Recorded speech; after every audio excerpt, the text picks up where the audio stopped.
2025 SLST PVR নিয়ে গুরুত্বপূর্ণ update. ভিডিওটা মন দিয়ে দেখবে। এটা পিভিআর ফর্ম, এটা কিন্তু তোমাদের ফিল আপ করে মধ্যশিক্ষা পর্ষদের অফিসে জমা দিতে হবে। তো আমি তোমাদের দেখিয়ে দিচ্ছি, টোটাল 3টা পেজ আছে। এই যে একটা পেজ, দুটা পেজ, এটা 3টা পেজ। তো 3টা পেজ মিলে একটা সেট, বিষয়টা বোঝার চেষ্টা করবে। 3টা পেজ মিলে একটা সেট। তো এরকম 3 সেট তোমাদের লাগবে, 3 সেট। তো 3টা সেটই ফিল আপ করতে হবে ব্লু বল পেন দিয়ে। ফিল আপ করে গেজেটেড অফিসারকে দিয়ে অ্যাটাস্টেড করাতে হবে, করিয়ে যার যেদিন ডেট পড়ছে মধ্যশিক্ষা পর্ষদ, যেমন ভেরিফিকেশন শুরু হয়েছে, অনেকের শেষ হয়ে গেছে, আবার যাদের শুরু হবে, তো পুরো প্রসেসটা এইভাবে ধাপে ধাপে চলবে। তো যাদের এখনও শুরু হয়নি, তোমরা কিন্তু এটা ডাউনলোড করে নাও, সঙ্গে প্রিন্ট করে নেবে কম্পিউটার দোকান থেকে।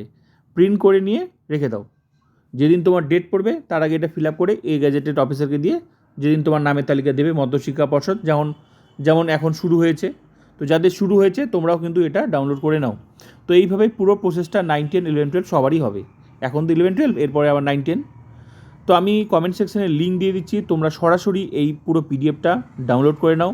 তারপর সেই পিডিএফটা কম্পিউটার দোকান থেকে প্রিন্ট করে নেবে, রেখে দাও। যার যেদিন ডেট পড়বে সেদিন তোমরা এটা নিয়ে যাবে ফিল আপ করে, সঙ্গে বাকি অন্যান্য ডকুমেন্টস, যেমন এখন শুরু হয়েছে আরও ডকুমেন্টস আছে, টোটাল 12টা ডকুমেন্টস এটা নিয়ে।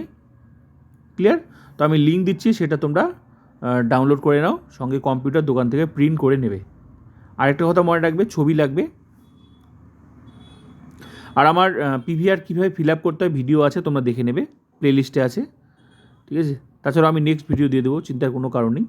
এখানে এই যে ক্যান্ডিডেট আইডি, তো এখন যেমন ভেরিফিকেশান শুরু হয়েছে, মধ্যশিক্ষা পর্ষদের যে নামের তালিকাটা আছে না, ওখানে প্রত্যেকটা ক্যান্ডিডেট একটা করে আইডি আছে, ওই আইডিটার কথা বলা হয়েছে এখানে।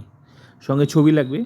এইভাবে যখন আবার যাদের নামের তালিকা দেবে, তো এখন যাদের ভেরিফিকেশন শুরু হয়নি, তুমি এখন আইডিটা পাবে না। যখন শুরু হবে তো মধ্যশিক্ষা পর্ষদে, তখন তুমি পাবে আইডিটা। ক্লিয়ার? তো এটা তোমরা ডাউনলোড করে নাও, আমি লিঙ্ক দিয়ে দিচ্ছি কমেন্ট সেকশনে।